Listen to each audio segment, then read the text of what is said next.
Assalamualaikum warahmatullahi wabarakatuh. Saya Siti Aisyah dengan nomor induk mahasiswa 18622500092 Fakultas Ilmu Pendidikan Prodi PG PAUD Universitas Pancasakti, Bekasi. Pada video kali ini, saya akan mempresentasikan materi deteksi dini tumbuh kembang anak dan cara mengatasinya untuk memenuhi tugas ujian akhir semester mata kuliah perkembangan anak usia dini dengan dosen pengampu Cilda Kumala Azhari, SPD, MPD. Deteksi dini tumbuh kembang anak dan cara mengatasinya. Pembahasannya, pertama, apa itu deteksi dini? 2. Pengertian tumbuh kembang. 3. Stimulasi dan intervensi. 4. Tujuan dan manfaat deteksi dini.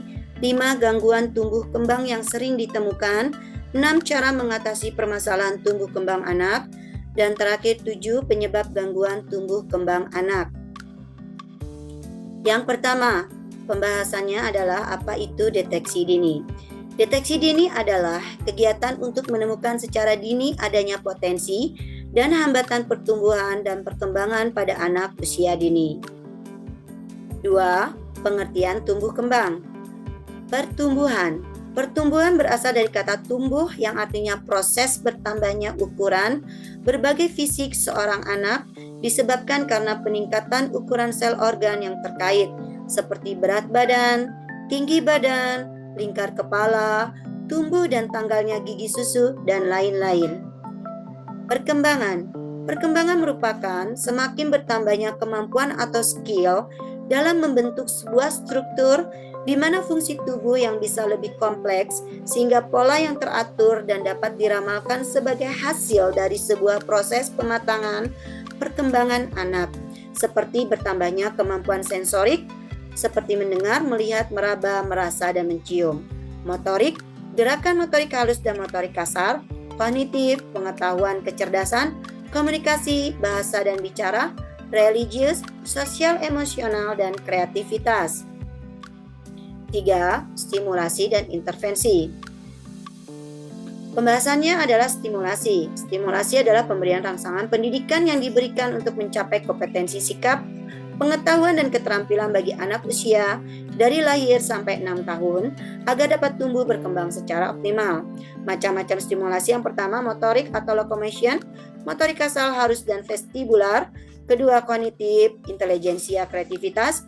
3. Menolong diri sendiri. 4. Emosi, sosial, kerjasama dan kepemimpinan. 5. Moral, spiritual atau sopan santun, etika, moral, budi pekerti, dan agama. Dan yang terakhir adalah multimodal atau semua aspek perkembangan. 2. Intervensi. Intervensi adalah upaya khusus yang diberikan kepada anak yang menurut hasil deteksi dini diketahui tumbuh kembangnya tidak optimal.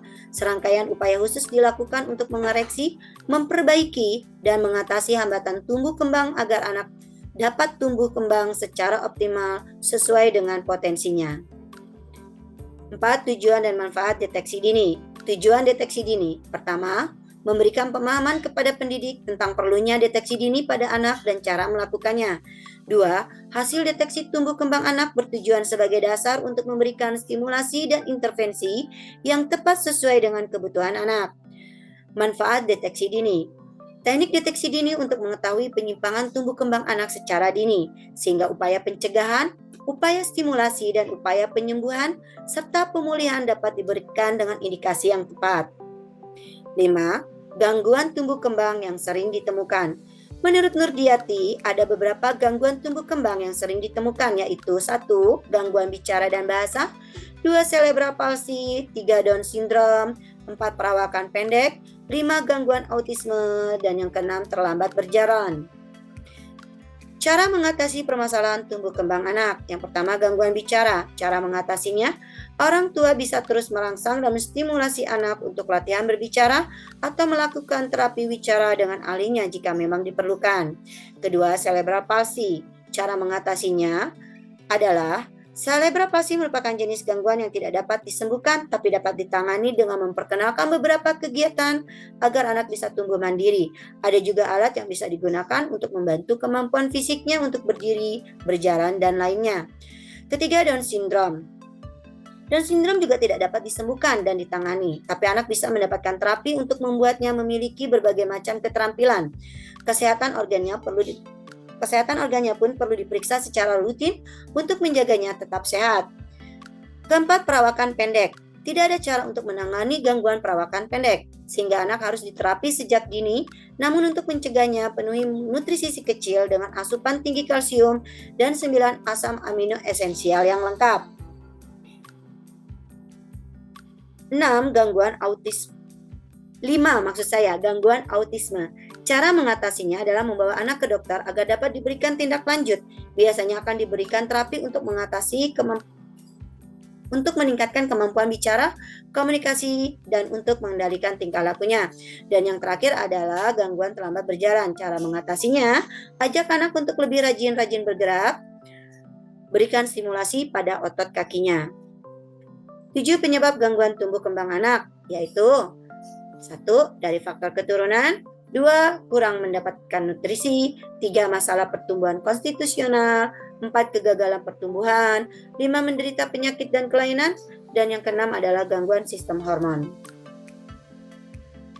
Daftar pustaka atau daftar referensi yang saya ambil untuk membuat presentasi ini adalah 1 dari Rantina Emma Spalena dengan judul buku panduan stimulasi dan deteksi dini tumbuh kembang anak usia 0-6 tahun. 2. Widya Astuti A 2020 dengan judul buku 77 permasalahan anak dan cara mengatasinya dari LX Media Komputindo. 3. Winda Windiani SST dan teman-teman dengan judul buku Stimulasi Deteksi Intervensi Dini Tumbuh Kembang Anak dari Edu Publisher, dan yang terakhir adalah dari artikel Ibu dan Balita mengenai macam-macam gangguan tumbuh kembang anak dan cara menanganinya. Demikian presentasi dari saya. Mohon maaf jika apabila ada kesalahan dan kekurangan. Terima kasih. Wabillahi taufiq wal hidayah. Wassalamualaikum warahmatullahi wabarakatuh.